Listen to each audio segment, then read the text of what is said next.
On peut associer cette œuvre aux nombreux autoportraits exécutés par Frida Kahlo, qui choisit la peinture comme moyen d'exprimer efficacement ses états d'âme. Dans sa tentative d'élaborer une nouvelle tradition culturelle mexicaine autochtone, elle puise dans le répertoire figuratif de la période précolombienne, importante source d'inspiration pour une bonne partie des artistes sud-américains. Toutefois, le thème de la femme comme nourrice emprunte également à la tradition figurative européenne et évoque les innombrables images de la Vierge allaitant l'enfant Jésus, un des sujets les plus répandus dans l'iconographie chrétienne.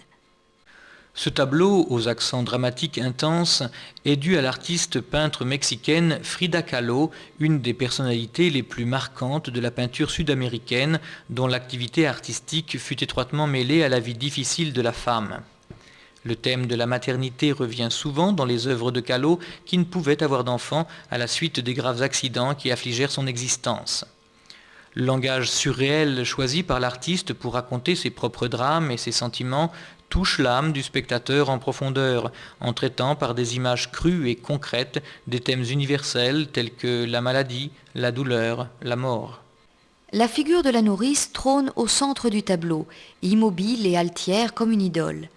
Pareil à un masque ou à une sculpture indienne, le visage de la femme fait apparaître les liens profonds que Frida Kahlo entretient avec l'histoire et la culture mexicaine, source de nourriture spirituelle.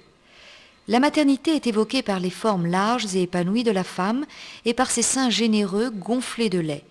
La petite fille que la nourrice allaite a de longs cheveux noirs, des sourcils épais et les lèvres charnues. Cette représentation permet d'identifier la figure enfantine avec un autoportrait de Frida Kahlo elle-même. Le visage adulte s'harmonise avec le corps du nouveau-né représenté par le peintre, qui traduit en une image déchirante son désir de retourner à la sécurité de l'enfance. La blancheur de la peau de la petite fille contraste avec les tons plus sombres de la figure de la nourrice.